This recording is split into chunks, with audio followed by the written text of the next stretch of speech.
दीपक हैं 31 वर्षीय, भीलवाड़ा राजस्थान से। लिख रहे हैं, नमस्ते सर, गुरु पूर्णिमा पर आपको बहुत सारा थैंक यू। आपके कारण मैंने ईशावास्य उपनिषद पढ़ा। वैसे पहले बस मैं नॉवल वगैरह ही पढ़ता था। सर ये बताइए कि आपने अपने आप को गुरु बुलवाने में इतना अनकंफर्टेबल क्यों रखा है? आप हमेशा खुद को गुरु बुलवाने में इतना अनकंफर्टेबल क्यों रहते हैं? कैसे कैसे लोग गुरु बने हुए हैं और आप तो उनमें सबसे बेस्ट लगते हैं मुझे। आप लगते तो गुरु ही हैं, तो फिर मानते क्यों नहीं? तुम्हारी मर्जी है, कुछ भी बोल लो। मैं इसमें इतना आग्रह कर रहे हो तो ठीक है, बोल लो।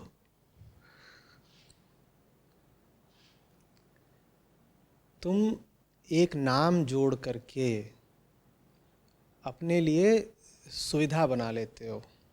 उस नाम के साथ तुमने बहुत सारी छवियां और उम्मीदें, कहानियां जोड़ रखी हैं ना। छवियां, उम्मीदें, कहानियां चाहे जिस तरफ की हों, जिस तरह की हों, जिसको लेकर हों, उन्हीं से भ्रम और दुख उपजते हैं। तुम्हारी एक दुनिया है, समझ रहे हो? अब ये तुम्हारी दुनिया है, इसके केंद्र में तुम बैठे हो। ये क्या है? ये आ रहा होगा कैमरे में? तो ये दुनिया है तुम्हारी। तो इसके केंद्र में तुम बैठे हो, ये बुझी हुई, ठीक है? और ये सब फूल पत्तियां हैं जो तुमने इकट्ठा कर रखे हैं, तुम्हारा घर है। और ये शेष विश्व है, और इसमें ये है, वो है, 50 चीज़ें हैं, ठीक है? इसी में ये जो जलती हुई दो चार है, इनको तुमने क्या नाम दे दिया? हाँ, कि ये गुरु है, ये गुरु है। तो ये तुम्हारी दुनिया है। सवाल ये है कि इस दुनिया में तुमने ये जलती हुई मोमबत्तियों को नाम तो दे दिया है गुरु का, लेकिन इस दुनिया में तुम्हारी क्या हालत है? तुम्हारी क्या हालत है? तुम बुझे हुए हो, और तुम चाहते हो कि यही दुनिया कायम रहे। इस दुनिया में भले ही तुमने एक छवि बना रखी है कि ये 6 जने हैं जो जले हुए हैं बिल्कुल, ये महागुरु हैं, ये गुरुदेव हैं, ये सदगुरु हैं, वो बोलो भाई कौन? परम गुरु हैं, वो पार गुरु हैं, वो हाँ वो तो ये तुम्हारी दुनिया है जिसमें 6 या 60 या 600 तुमने गुरु बैठा रखे हैं। उनके बीच में तुम हो ऐसे। अब तुम चाहते हो कि इसी दुनिया में ये जो तुमने एक ढांचा, एक पैराडाइम बना रखा है, इसी में तुम मुझे भी कहीं पर बैठा दो, फिट कर दो। तो तुम तैयार हो, तुम कह रहे हो कि मार्केट में एक नया नया आया है, जैसा कि तुम यूट्यूब पे कमेंट में लिखते हो कई बार, तो 6 थे, चलो अब 7 कर लेते हैं। तुमने कर लिया 7, नतीजा क्या निकलेगा? तुम तो ऐसे के ऐसे ही रह जाओगे ना। और यही तुम चाहते हो कि मुझे भी तुम इनमें ही शामिल कर दो, ताकि तुम्हें ऐसा बना रहने में पूरी सुविधा रहे। मेरे इरादे थोड़े खतरनाक हैं। मैं वहां कोने में बैठने को राजी ही नहीं हूं, मैं तो घर में घुस के जलाता हूं। तो इसलिए मैं कहता हूं कि मुझे गुरु वगैरह मत बोलो, क्योंकि गुरु वगैरह बना करके तुम मुझे भी अपने संसार की परिधि पे बैठा दोगे, वहां कोने में। मुझे आना है बिल्कुल केंद्र में। मुझे ये नहीं करना है कि मैं वहां बैठ के अपना ही डंका बजाता रहूं, मियाँ मिट्ठू बनता रहूं अपने मुंह। कि पूरे में अंधेरा है, बीच में एक लौ जल रही है, आहा क्या पवित्र पावन लौ है, उसका नाम है गुरुदेव। ये साल के 365 दिन हैं जिनमें गुरुदेव की कोई उपस्थिति नहीं। गुरु पूर्णिमा वगैरह आए तो जा करके थोड़ा उधर देखा है, अच्छा वहां लौ जल रही है, क्या पवित्र लौ है, आहा शिखा। वो बहुत बेकार ढांचा है, तुम समझ रहे हो? उस ढांचे में तुमने जिसको व्यवस्थित कर लिया, उस ढांचे में तुमने जिसको समायोजित कर दिया, माने क्या कर दिया? फिट कर दिया, वो अब तुम्हारे किसी काम का नहीं रहा। तुम्हें कुछ ऐसा चाहिए, तुम्हें कोई ऐसा चाहिए जो तुम्हारे ढांचे से बाहर का हो, जो तुम्हारे ढांचे में बिल्कुल टूट फूट मचा दे, जो तुम्हारी इस मेज को ऐसे उठा के उलट दे। तुम्हें तो मजा ही आ रहा है, तुम्हें अपना सोए पड़े हो आराम से। जगने का ठेका तुमने किसको दे दिया है? ये जो 5-7 गुरु लोग बैठे हैं इनको बोल दिया है आप जगे रहो, जले रहो, हमारा काम है फूलों के बीच में सोना। ये देखो चारों तरफ फूल ही फूल हैं, ये प्रकृति के फूल हैं, और इनके बीच में तुम बुझे हुए हो बिल्कुल।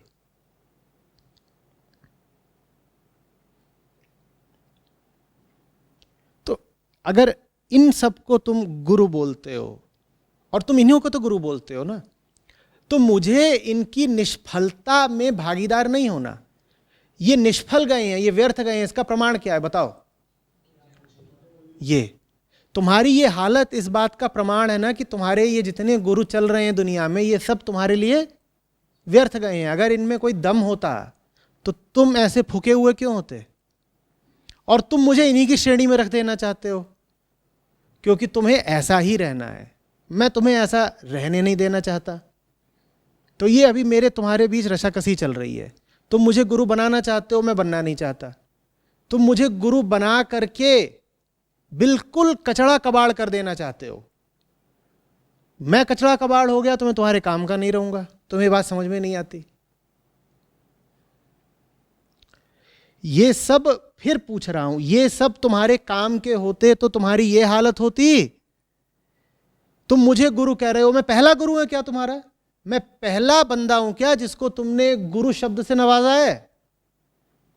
तुमने तो आज से पहले दर्जनों सैकड़ों को गुरु कह रखा है ना। तो अगर किसी को गुरु कह देने से तुम्हें कोई फायदा होना होता तो आज तक हो गया होता। मतलब साफ है, तुमने जहां किसी को गुरु बनाया तहां वो तुम्हारे लिए व्यर्थ हो गया। मुझे भी तुम व्यर्थ और बेअसर कर देना चाहते हो, इसीलिए गुरु कहना चाहते हो। तो मैं इसलिए कहता हूं गुरु वगैरह मत बोलो, साधारण व्यक्ति ही जानो, बेहतर सुन पाओगे। गुरुओं से तो बात करने का भी एक तरीका होता है, कौन सी बात कर सकते हैं, कौन सी नहीं कर सकते हैं, क्या सवाल पूछ सकते हैं, क्या नहीं पूछ सकते हैं। कौन से सवाल पूछ सकते हो गुरु से? जो बिल्कुल एकदम काम के ना हो तुम्हारी जिंदगी के, वो सवाल पूछा करो। जैसे कि यहां से कितने प्रकाश वर्ष दूर देवदूतों का गांव है, और उस देवदूतों के गांव में अप्सराओं को आने की मनाही है या नहीं है? इस तरीके के तुम्हारे सवाल होते हैं, ऐसे सवाल जिनका तुम्हारी जिंदगी से कोई ताल्लुक ना हो। गुरुओं का काम ही यही है, इन सवालों के जवाब देना, और बड़े बढ़िया ऐसे जवाब देना कि मंत्रमुग्ध हो जाओ। क्या जवाब दिया है गुरुदेव ने कि मरने के बाद प्राण बाएं नथुने से निकलता है कि दाएं नथुने से निकलता है, कि मुंह से निकलता है, कि कान से निकलता है, या शरीर के और दरवाजों से निकलता है? हर जगह सेंसर लगा दो।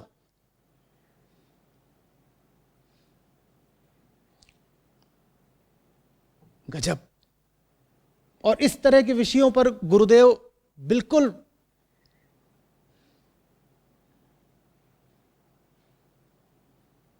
दंदना के बोलते हैं, खास निपुणता रखते हैं। बस विषय ऐसा होना चाहिए जिसका तुम्हारी रोजमर्रा की जिंदगी से कोई ताल्लुक ना हो। और तुम्हारी रोजमर्रा की जिंदगी के सवालों को मैं लेता हूं तो तुमको दिक्कत हो जाती है।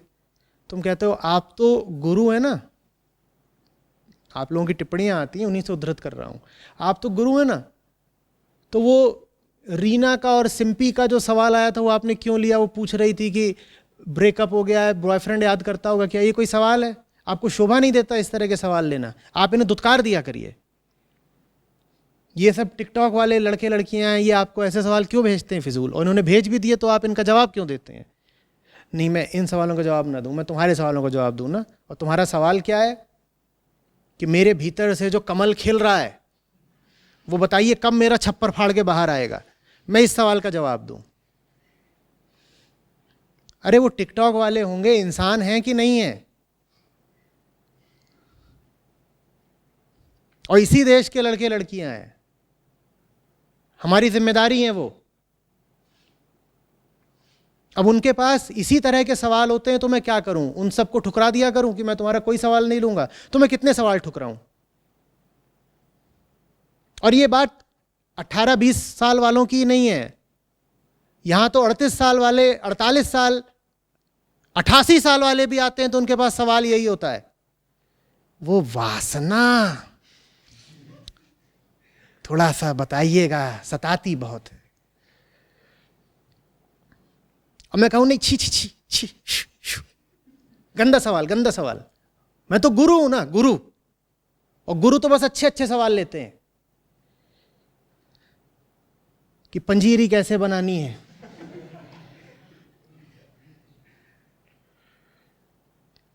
और तांबे के लोटे में चरणामृत तैयार करें या कांसे के लोटे में?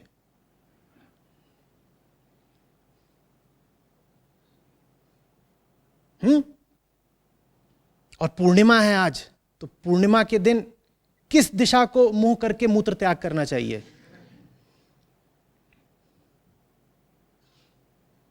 ये सब सवाल तुम चाहते हो कि गुरुदेव लें, क्योंकि ये सब तो शास्त्रीय सवाल हैं तुम्हारे हिसाब से। जीवन से संबंधित कोई सवाल गुरुदेव ले ही नहीं, और लें तो फिर ऐसे लें कि उनकी खिल्ली उड़ा दे, बस हा हा हा हा हा। तुम सवाल पूछो, गुरुदेव लगे हंसने कि ये तो क्या बेकार का सवाल पूछ रहे हो, जा बच्चा तू पहले जा, कोई बड़ा सवाल लेके आ। यही तुम्हारी साजिश है कि इनको भी बिल्कुल चढ़ा दो चने के झाड़ पे, ताकि ये जिंदगी से संबंधित फिर कोई समस्या हल ही ना कर पाए। बना दो इनको मठपति, नाम कुछ बड़ा सा इतना विभूषित कर दो कि ये इनका नाम है, इतना बड़ा नाम बता दो कि फिर उनके आगे आदमी को खुद ही शर्म आए जीवन की कोई असली समस्या रखने में, है ना? इतना बड़ा इनका नाम है, श्री श्री 1008 देवाय आचार्यो नमः। अब कैसे फिर बताओ बेचारा जितेश वो अपना लेजेंडरी सवाल पूछेगा? पूछ पाता? कर ही नहीं पाता। वो तो जब इसने मुझे थोड़ा सा निकट का पाया, अप्रोचेबल, तो जान लगा के, जोर लगा के 5-6 बार मना किया गया था, कुछ पूछना नहीं, कुछ पूछना नहीं, तो भी कभी दरवाजे से घुस के, कभी खिड़की से कूद के इसने पूछ ही मारा सवाल। और फिर आगे जो हुआ वो इतिहास है।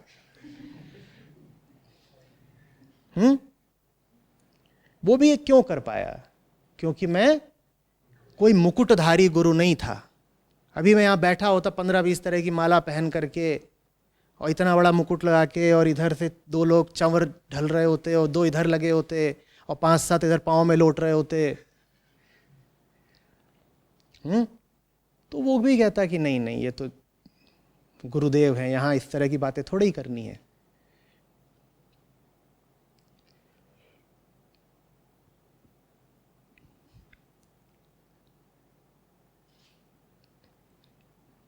हमने अपनी जिंदगी के 2 खाने बना रखे हैं, 2 कक्ष, 2 कमरे। एक है वो जिसको हम सार्वजनिक रूप से प्रदर्शित करते हैं, वहाँ गुरु वगैरह सब आते हैं, वहाँ अच्छी अच्छी बातें चलती हैं। और दूसरा है हमारी ज़िंदगी का तहखाना, जहाँ हमने सब अपना गंदा गंदा माल इकट्ठा कर रखा है, जो हम किसी गुरु वगैरह के आगे प्रदर्शित करते ही नहीं। और हमारी ये व्यवस्था खूब मस्त बढ़िया चल रही है ना। एक तो रखो जिंदगी की चौपाल, बैठक, अतिथि कक्ष, जिसमें सब बाहर वाले लोग शामिल हों, जिसमें सब अच्छी अच्छी बातें होती हैं कि लोग आए हैं, बैठे हैं, और रामचरितमानस का पाठ हो रहा है, गीता के श्लोक उद्धृत किए जा रहे हैं, विष्णु सहस्त्र नाम बताए जा रहे हैं, ये सब चल रहा है ऊपर, बढ़िया बढ़िया बातें। और सबको पता है कि कौन सी बात यहां नहीं करनी है, कौन सी बात नहीं करनी है। वो जो असली तहखाने वाली बात है वो यहां नहीं करनी है। तुम्हारी ये जो साजिशी दुनिया है, ये रची तुमने इसलिए ताकि तहखाने की कभी सफाई ना होने पाए। और मेरा काम है तहखाने में घुसना, मैं सेंध मारूं। तुम बार बार मुझे ऊपर बैठाना चाहते हो, ज़रा सी तुम्हारी नज़र इधर उधर होती है, मैं नीचे घुस जाता हूँ। मैं कहता हूँ वहाँ क्या है वो बताओ। जो तुम मुझे दिखा रहे हो देखने में मेरी रुचि नहीं, मैं देखूंगा वो जो तुम छुपा रहे हो। गुरु तुम बना करके मुझे दिखाना ही अच्छी अच्छी चीज़ें चाहते हो, और मुझे मालूम है कि अच्छा तो तुम्हारे जीवन में ज़्यादा कुछ है नहीं। तुम मुझे अगर अच्छी अच्छी चीज़ें ही दिखा रहे हो और बता रहे हो, प्रश्न भी अच्छे अच्छे शुद्ध शुद्ध ही पूछ रहे हो, तो तुम षड्यंत्र कर रहे हो, ऊपर ऊपर मेरे खिलाफ, अंदर अंदर अपने खिलाफ।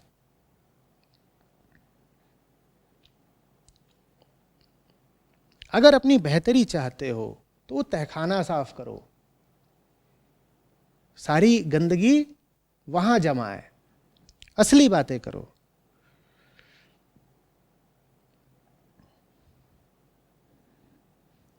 समझ में आ रही बात?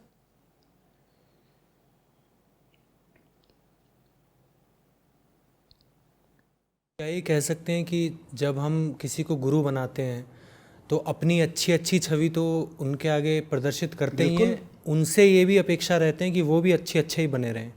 ये तो एक आपस में वही है, तू मेरी पीठ खुजा मैं तेरी खुजाऊं, तू गुरु का किरदार निभा और मैं चेला बन जाऊं। और हम दोनों बिल्कुल वही करेंगे जो पारंपरिक रूप से गुरु चेले करते आए हैं। गुरु जी अपना ज्ञान दान देंगे और सब जो दुनिया की उज्जवल और उच्चतम बातें हैं वो करेंगे, और चेला हुंकारा मारेगा और गुरु जी को भी अपनी सीमा और मर्यादा पता, उन्हें पता है कि चेला मुझे 1.5 घंटे से ज़्यादा झेल सकता नहीं। जब 1.5 घंटा पूरा होगा तो गुरु जी खुद ही कहेंगे अच्छा आप जा, क्योंकि उन्हें पता है कि अब चेले को खुजली बच रही है, अब उसके दूसरे प्राकृतिक काम करने का वक्त आ रहा है।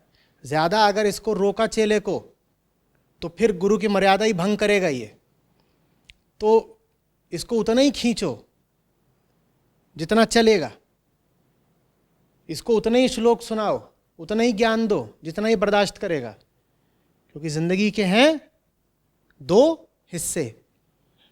मेरा जो हिस्सा है वो बस इतना ही है कि मैं इसको थोड़ा बहुत ऊपर ऊपर का ज्ञान दे दूं। मुझे शिष्य ने ये अनुमति ही नहीं दी है कि मैं उसकी ज़िंदगी के तहखाने में घुस करके मूल गंदगी की सफाई करूं। तो ये गुरु का और शिष्य का आपसी समझौता होता है। इस समझौते में दोनों को सुविधा रहती है। गुरु सम्माननीय बना रहता है और चेले को भी ऊपर ऊपर से नैतिक बने रहने की सुविधा। चेला भी कहता है कि नहीं मेरी ज़िंदगी पूरी गंदी थोड़ी ही है, तहखाना होगा, लेकिन देखो ना मुझे गुरु जी से भी तो प्रमाण पत्र मिला हुआ है कि मैं अच्छा चेला हूँ, मैं पूरा गंदा थोड़े ही हूँ। मैं बीच बीच में गुरु जी के पास जाया करता हूँ, और जब वो मुझे अच्छी अच्छी बातें बताते हैं तो मैं बोलता हूँ मैं इतना गंदा नहीं हूँ। तो चेले को भी अपनी गंदी ज़िंदगी चलाए रहने में खूब सुविधा हो जाती है। गंदी ज़िंदगी चलाओ, महीने में एक बार जाके गुरु के सामने बैठ जाओ और खुद को ही प्रमाण पत्र दे दो कि मैं तो पूरे तरीके से गंदा आदमी नहीं हूँ, मैं थोड़ा बहुत अच्छा हूँ। गुरु जी भी खुश हो जाते हैं। चेला महीने में एक बार आता है और अपनी जो मानसिक गंदगी है उसको धोने के एवज में कुछ दान दक्षिणा रख जाता है। गुरु जी भी कहते हैं ठीक है, तुझे एक चरित्र प्रमाण पत्र चाहिए वो मैं दे दूंगा, महीने में कुछ रख जाया कर यहाँ पे। और यही गुरु जी जिस दिन असली बात करनी शुरू कर दें, चेला नजर नहीं आएगा उसके बाद। ये तो खेल ही यही चल रहा है।